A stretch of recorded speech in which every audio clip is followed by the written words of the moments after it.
Guys welcome back again. हमने आई की structure देख ली थी, सीएफ एग्जाम में दोनों की स्ट्रक्चर बताई हुई है। तो I thought I should share A video about also this. ये स्ट्रक्चर देखें तो आप मैमल्स की ईयर की बात करें से आप तीन पार्ट में डिवाइड कर सकते हैं। एक होता है सबसे आउटर, एक मिडिल ईयर, एक होता है सबसे इंटरनल ईयर। चलिए देखते हैं सभी को बारी बारी से। तो काम का प्राथमिक कार्य आपसे पूछा जाए तो उसका प्राथमिक कार्य होता है संतुलन। सेकेंडरी वर्क होता है आपका सुनना, श्रवण। ठीक है, ओके।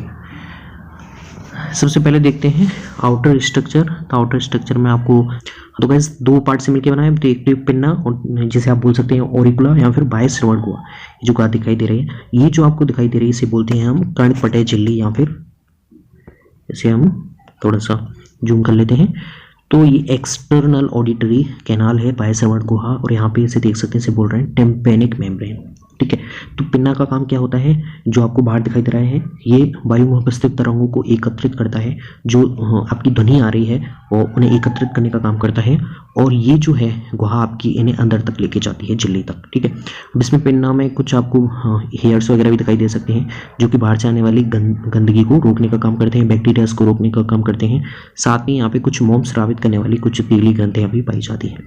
ओके, ये जो झिल्ली है टिम्पैनिक मेम्ब्रेन, ये कैसी होती है, ये कनेक्टिव टिश्यूज की मिलकर बनी होती है। कनेक्टिव टिश्यू संयोजी ऊतकों से मिलकर बनी होती है, जो बाहर की ओर त्वचा से, अंदर की ओर श्लेष्मा झिल्ली से, यानी कि ये वाला अंदर वाला पार्ट ये श्लेष्मा झिल्ली से, ये बाहर वाला पार्ट ये त्वचा से आवृत रहता है। ओके, अब बात करें हम मिडल ईयर की, तो मिडल ईयर में ये वाला पार्ट आएगा। ठीक है, ये मिडल ईयर में आएगा, जिसमें आपके कौन कौन सी कर्ण अस्थिकाएं, ईयर मसल्स दिखाई देंगी, तीन टाइप की, मेलियस, इंकस और स्टेपीज। तो मेलियस में देखिए, ये मेलियस से आपकी जो टिम्पैनिक मेम्ब्रेन से अटैच है, और ये जो आपकी स्टेपीज है इधर से ऐसे ऐसे जो दिखाई दे रही है, ये स्टेपीज है, और इनके बीच में जो लिंकिंग है, जो आपकी स्टेपीज और मेलियस को अटैच कर रही हो, वो से बोलते हैं आप इंकस। ओके, तो आपसे पूछ सकते हैं टिम्पैनिक मेम्ब्रेन से कौन सी कर्ण अस्थिका वो अटैच होती है, तो वो मेलियस है, उसके बाद में इंकस है, और सबसे लास्ट में जो कोक्लिया से अटैच होती है वो होती है आपकी स्टेपीज, इस तरह से। ओके, तो अब बात करें कोक्लिया की, अंडाकार खिड़की से अटैच होती है। ओके, अब इनका काम देखें तो ये कर्ण अस्थिका का काम क्या होती है, ये जो ध्वनि तरंगें आती हैं उन्हें इनर जो ईयर होता है वहाँ तक पहुँचाने की जो उनकी कैपेसिटी है उन्हें बढ़ा देती है, उनकी क्षमता को बढ़ा देती है, उन्हें आवर्धित कर देती है एक तरह से, ताकि वो आपके इनर ईयर तक पहुँच जाए। इनर ईयर ये वाला पार्ट है आपका। ठीक है, कर्ण अस्थिकाओं के बाद वाला पार्ट ये वाला, ठीक है, ये वाला पार्ट इनर ईयर है, जिसमें कर्ण अस्थिकाएं ये मिडल ईयर है, और टिम्पैनिक मेम्ब्रेन तक का आपका आउटर ईयर है, जिसमें आपकी ये पिन्ना है और ये बाह्य श्रवण गुहा है, एक्सटर्नल ऑडिटरी कैनाल है। ओके, अब आपको याद रखना है एक यूस्टिकियन ट्यूब होती है इधर, यूस्टिकियन ट्यूब, जो मध्य कर्ण, जो मिडल ईयर की जो कैविटी है उसे फेरिंग्स यानी लंग्स के आसपास जोड़ती है, और इसका काम होता है कर्णपटय के दोनों ओर दाब को समान बनाए रखना। ओके, अब देखिए जो इनर मेम्ब्रेन है, जो आपका इनर ईयर है, ये वाला पूरा ईयर कैसा है, इनर ईयर है। इसमें आपको इस तरह से दिखाई देगा, देखिए स्टेपीज है ये, और ये कोक्लिया की अंडाकार खिड़की से अटैच है। ठीक है, अब क्या होगा, आपका अंत्यकांड है वो, उसमें दो मेम्ब्रेन दिखाई देंगे आपको, एक होती है टेम्पोरल बोन बाहर की तरफ, एक होती है अंदर वाला मेम्ब्रेनस लेब्रेंथ। ठीक है, मेम्ब्रेनस लेब्रेंथ है वो एंडोलिम्फ से भरा होता है, जबकि टेम्पोरल बोन है वो पेरिलिम्फ से भरा होता है। तो यहाँ पे मेम्ब्रेनस लेब्रेंथ है, उसके चारों तरफ आपको परिलस का द्रव यानी कि पेरिलिम्फ दिखाई देगा, जबकि ये वाला क्या है, ये एंडोलिम्फ है। ठीक है, और इसके बाहर की तरफ ये क्या है, परिलस का। तो इस तरह से कहते हैं कि जो झिल्ली नुमा लेब्रेंथ है वो परिलस का द्रव्य में डूबा रहता है। ओके, ओके, अब इनके घुमावदार भाग को आप क्या कहते हैं, इन्हें ही कोक्लिया कहते हैं। ओके, अब कोक्लिया को आप अगर इंफ्रास्ट्रक्चर देखें तो कोक्लिया को आप दो झिल्लियों के द्वारा तीन कक्षों में विभाजित कर सकते हैं, जिन्हें बेसिलर मेम्ब्रेन या आधारी झिल्ली या फिर राइसिनर मेम्ब्रेन्स कहते हैं। ये कोक्लिया को इन्होंने तीन पार्ट में डिवाइड कर दिया है। तो ऊपर वाला स्केला वेस्टिबुलाई, मध्य वाला कक्ष स्केला मीडिया, और सबसे नीचे वाला स्केला टेम्पेनाई होता है। ठीक है। अब देखिए स्केला वेस्टिबुलाई और स्केला टेम्पेनाई, इसमें आपकी पेरिलस का पेरिलिम्फ भरा रहेगा, जबकि मध्य कक्ष वाले में एंडोलिम्फ होगा। इन दोनों में पेरिलिम्फ, जबकि मिडिल वाले में एंडोलिम्फ, यानी कि कौन सा द्रव भरा रहेगा यहाँ पे, एंडोलिम्फ भरा रहता है। ओके,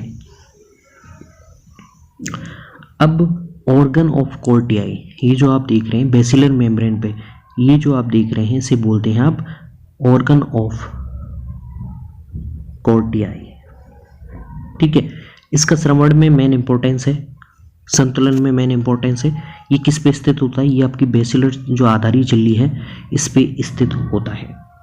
ठीक है, इसमें जो रोम कोशिकाएं होती हैं, ये जो आपको देख रही हैं इन्हें बोलते हैं आउटर हेयर सेल्स या फिर रोम कोशिकाएं। और रोम कोशिकाएं होती हैं, ये रोम कोशिकाएं क्या काम करती हैं, ऑर्गन ऑफ कोर्टाई की आंतरिक सतह पर श्रृंखला में पाई जाती हैं। ये रोम कोशिकाओं का जो आधारी भाग होता है वो अभिवाही तंत्र का तंतु के निकट संपर्क में होता है। इनका जो आधारी भाग है यहाँ पे आपकी अभिवाही तंत्र का तंतु है। ठीक है, जो आपकी ऑरिकुलर नर्व होती है, जो श्रवण तंत्र का होती है, उनके न्यूरॉन्स हैं वो यहाँ तक आते हैं, इस तरह से इनके ऐसे टच में रहते हैं। ओके, तो प्रत्येक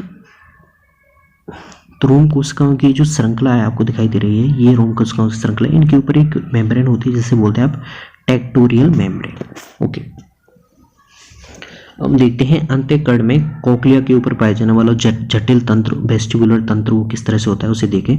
ये आपका कोक्लिया, ये जो कोक्लिया है इसी में हमने स्केला मीडिया, स्केला टिम्पेनाई और स्केला वेस्टिबुलाई के बारे में बात की थी, जो 3 कक्षों में हमने 2 झिल्लियों की तरफ विभाजित किया, तो वो यहाँ तक हो गया।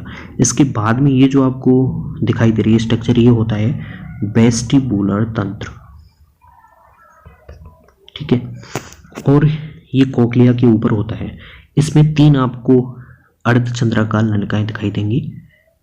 ये देखिए पोस्टीरियर, हॉरिजेंटली और सुपीरियर, 3 अर्धचंद्राकार नलिकाएं, साथ में ही यूट्रिकल और सेक्युलस से निर्मित ऑर्गन ऑफ, इन दोनों को मिला के बोलते हैं ऑर्गन ऑफ ओटोलिथ। ओटोलिथ, इन सभी से मिला के 3 अर्धचंद्राकार नलिकाएं और ऑर्गन ऑफ ओटोलिथ से मिलके आपके वेस्टिबुलर तंत्र बनता है। और ये नलिकाएं एक दूसरे से भिन्न तलों पर, एक दूसरे से समकोण पे होती हैं। और जो झिल्लीनुमा नलिकाएं होती हैं वो आपकी अस्थिल नलिकाओं के पेरिलस का द्रव में डूबी रहती हैं, जैसे कि हमने उसमें देखा था।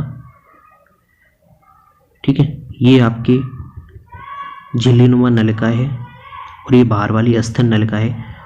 तो झिल्लीनुमा नलिका है वो अस्थिल नलिका के द्रव में डूबी रहती है, पेरिलस का द्रव में। ठीक है, अब देखिए नलिकाओं का फूला हुआ आधारी भाग कौन सा होता है, एम्पुला। ये जो फूला हुआ आधारी भाग होता है इसे बोलते हैं एम्पुला। और इसमें एक उभार होता है, यहाँ पे उभार दिखाई नहीं दे रहा है, उस उभार को आप बोलते हैं क्या, क्रिस्टा एम्पुलेरिस। एम्पुला में एक उभार होता है, यहाँ पे मान लीजिए इस तरह से एक उभार है। ठीक है, उस उभार को आप क्या बोलते हैं, क्रिस्टा एम्पुलेरिस। ठीक है, तो एम्पुला पे एक उभार है। ओके, जबकि यूट्रिकल और सेक्युलस में जो वानवा संरचना मिलती है उसे बोलते हैं आप मैक्यूला। तो गाइस हमने देख लिया था आपकी नलिकाओं का जो फूला हुआ आधारी भाग एम्पुला होता है, और इसमें एक और वानवा संरचना होती है, उस वानवा संरचना को बोलते हैं आप क्रिस्टा एम्पुलेरिस। क्रिस्टा एम्पुलेरिस। उसके बाद में देखिए लघु कोश यानी कि यूट्रिकल और सेक्युलस में भी एक उभारनुमा संरचनाएं होती हैं, जिन्हें आप क्या बोलते हैं, मैक्यूला। ठीक है, तो ये जो है आपकी क्रिस्टा एम्पुलेरिस रहा या फिर मैक्यूला रहा, ये वेस्टिबुलर तंत्र के विशिष्ट, इस तंत्र के विशिष्ट ग्राही होते हैं जो कि शरीर के संतुलन और श्रवण में मेन इंपॉर्टेंट भूमिका निभाते हैं। अब इसकी एक्टिविटी देखते हैं किस तरह से वर्क करती है। किस तरह से ध्वनि तरंगों को तंत्र के आवेग में बदला जाता है जो मस्तिष्क के द्वारा पहचानी जाती है ध्वनि को। तो सबसे पहले बाह्य कर्ण आपका ध्वनि तरंगों को एकत्रित करेगा और आपकी मध्य कर्ण तक पहुंचाएगा, ठीक है। और मध्य कर्ण की जो कर्ण अस्तिकाएं होती हैं ये इसे आवर्तित कर देती हैं, और ये आवर्तित कर देंगी तो आपकी जो स्टेपीज है जो कोक्लिया से अटैच है, ठीक है, ये स्टेपीज है, ठीक है, और ये अंडाकार बिंदु से होते हुए आपकी कोक्लिया तक पहुंच जाते हैं। और ये जो यहाँ पे जो द्रव है, जो आपको पैरेलस का द्रव और एंडोलिफ मिल रहा है, इसमें तरंगें उत्पन्न होती हैं और इन तरंगें से आपकी कोक्लिया तक पहुंचती हैं। और कोक्लिया में पहुंचने से ये लिम्फ की तरंगें इस मेम्ब्रेन, बेसिलर मेम्ब्रेन में कंपन उत्पन्न करती हैं, हलचल उत्पन्न कर देती हैं, और जिससे इसमें रोम कोशिकाएं हैं वो मुड़ती हैं और मुड़ के इस टेक्टोरल मेम्ब्रेन पे दबाव डालती हैं, जिससे संगठित जो यहाँ पे न्यूरॉन्स मैंने बताए थे, जो ये न्यूरॉन्स थे जो टेक्टोरल मेम्ब्रेन से कनेक्ट थे और साथ में आपकी जो श्रवण तंत्रिका है यहाँ से भी कनेक्ट थे, इन न्यूरॉन्स के द्वारा, ठीक है, टेक्टोरल झिल्ली पे जैसे दबाव पड़ता है तो ये संगठित अविभाज्य न्यूरॉन्स में एक तंत्रिकी आवेग उत्पन्न होता है, और ये आवेग अविभाज्य तंतुओं द्वारा श्रवण तंत्रिका से होते हुए मस्तिष्क के श्रवण बलकुट में पहुंचा दिए जाते हैं, ठीक है। तो किस तरह से हुआ है, जैसे आधारी झिल्ली में कंपन उत्पन्न हुआ है, आपकी रोम कोशिकाएं वो मुड़ जाती हैं और टेक्टोरल मेम्ब्रेन पे क्या दबाव आता है, इस दबाव से यहाँ पे आपकी इधर से होके यहाँ तक आपके संगठित अविभाज्य न्यूरॉन्स थे और उन पे दबाव पड़ता है और एक तंत्र के आवेग उत्पन्न होकर श्रवण तंत्रिकाओं के द्वारा आपके श्रवण बलकुट में पहुंचा दिया जाता है, जहाँ आवेगों का विश्लेषण होगा और आपकी ध्वनि को पहचान लिया जाएगा। ओके, वापस से देख लेते हैं एक बार। सबसे पहले बाह्य जो ध्वनियाँ हैं उन्हें बाह्य कर्ण आपके तरंगों को एकत्रित करके आपकी नलिका के द्वारा यहाँ तक भेजता है, और ये मध्य वाली जो अस्तिकाएं होती हैं इन्हें आवर्तित कर देती हैं और आवर्तित करके स्टेपीज की थ्रू अंडाकार खिड़की से होते हुए ये लिम्फ तक आती हैं, कोक्लिया अंत्यकर्ण तक। अंत्यकर्ण में ये जो द्रव है इसमें तरंगें उत्पन्न होती हैं और इन तरंगों से आपकी आधारी झिल्ली है, आधारी झिल्ली में हलचल उत्पन्न होगी, उसकी वजह से आपकी रोम कोशिकाएं हैं ये मुड़ जाएंगी, और ये मुड़ जाएंगी तो आपकी टेक्टोरल मेम्ब्रेन है इस पे भी दबाव पड़ता है और इसके दबाव से यहाँ पे न्यूरॉन्स होते हैं संगठित अविभाज्य न्यूरॉन्स, ये श्रवण तंत्रिका तक जाते हैं और ये एक तंत्र के आवेग उत्पन्न कर देते हैं जिन्हें आपकी श्रवण तंत्रिकाएं दृष्टि वलकुट तक पहुंचा देती हैं और उस ध्वनि का विश्लेषण करके उसे पहचाना जाता है। तो ये थी स्ट्रक्चर और मैकेनिज्म ईयर की। आई होप गाइस आपको समझ में आया होगा। If you have any problem then comment down below. Thanks.